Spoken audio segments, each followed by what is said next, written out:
दोस्तों, आज की कहानी है बहू अपनों के प्यार बिना अधूरा है।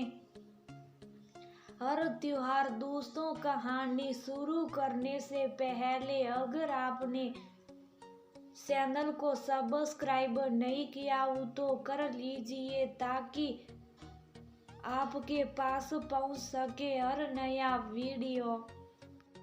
अरे, आपको ये भी याद नहीं कि हमारी बहू की पहली दिवाली है और अपने घर की परंपराओं के अनुसार हर साल दिवाली पर सभी के लिए नए कपड़े आते हैं और सभी बहुओं के लिए नई साड़ियों और जेवर। पर इस बार मेरी बहू आई हैं तो आप इतना व्यस्त हो गए हैं कि आपको ये भी याद नहीं। सरिता जी अपने पति राकेश जी से नाराज होते हुए बोली, क्या करूं सरिता, इस समय दुकान पर इतना काम है, एक मिनट की भी फुर्सत नहीं मिल रही। धनतेरस तक तो बिल्कुल भी टाइम नहीं है, उसके बाद ही देखता हूँ, समय निकालता हूँ, कहकर राकेश जी मुंह घुमाकर सो गए और सरिता जी बस सोते हुए देखकर सोचने लगी, सच में आजकल काम ज्यादा है, वरना कभी ऐसा नहीं होता कि तैयार हो और बहुओं के लिए कपड़े ना लाए जाए। निया की 6 महीने पहले ही शादी हुई है, शादी के बाद उसकी ससुराल में पहली दिवाली है। सास सरिता जी तो अपनी बहू निया पर जान लुटाती हैं और हो भी क्यों ना, निया है ही इतनी अच्छी, सभ्य, संस्कारी, पढ़ी लिखी, अच्छे घर की समझदार लड़की। कोई भी सास होगी तो वह फिदा ही हो जाएगी। निया जैसी बहू पाकर सरिता जी की 2 देवरानियां और है सुनीना और मंजू, राकेश जी का तीनों भाइयों का परिवार हर हंसी खुशी से एक साथ ही रहता है। आज के जमाने में भी ऐसा खुशहाल संयुक्त परिवार कहीं कहीं ही देखने को मिलता है। राकेश जी का परिवार भी उन्हीं में से एक है। दिवाली का दिन भी आ गया। निया सुबह से ही दौड़ दौड़ कर सारे काम कर रही है, कभी नंदों की मदद करती घर की सजावट में तो कभी सासी लोगों की मदद करती रसोई में व्यंजन बनवाने में। उसके बाद नंबर आया रंगोली बनाने का।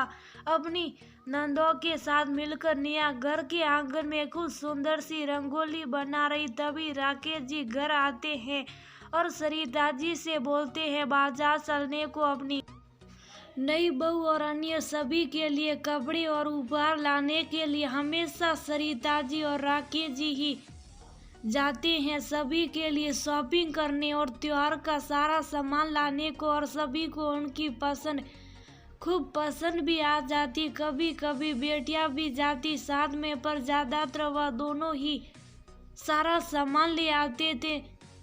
निया ने कहा, पापा जी खाना तो खा लीजिए फिर जाइए बाजार, क्योंकि बाजार में समय लग सकता है, आज तो बहुत भीड़ होगी हर जगह।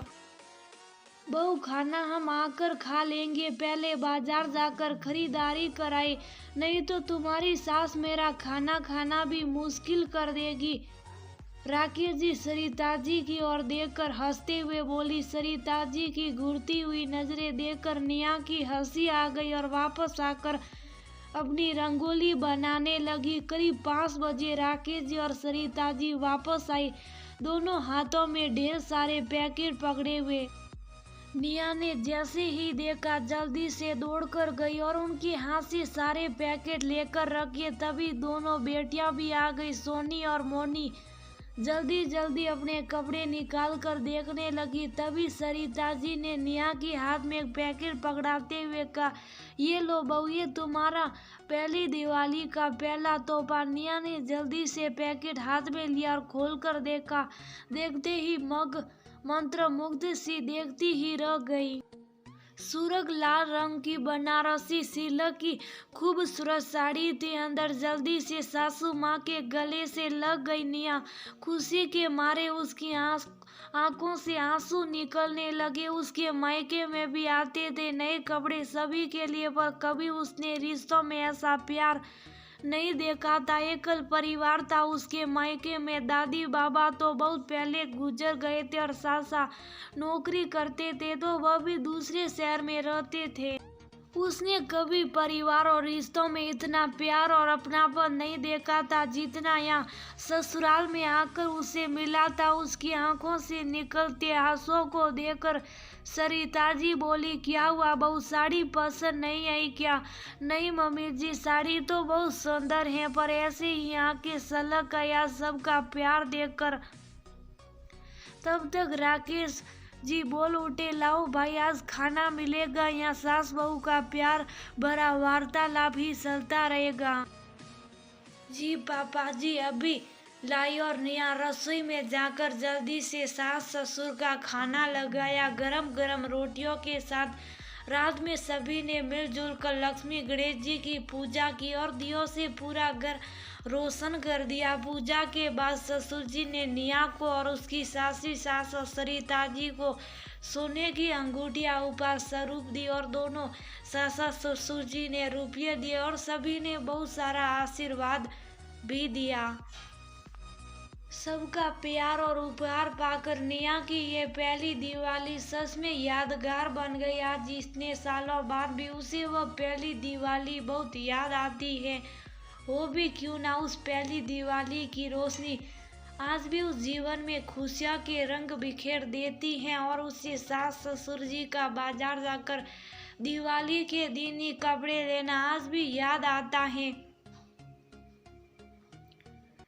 दोस्तों कुछ यादें ऐसी होती हैं जो हमेशा याद रह जाती हैं और दिए सी टिमटिमाती रहती हैं, अपनी रोशनी बिखेरती रहती हैं हमारे जीवन में। और अगर वह यादें त्योहारों से जुड़ी हो तो भला कोई कैसे भूल सकता है।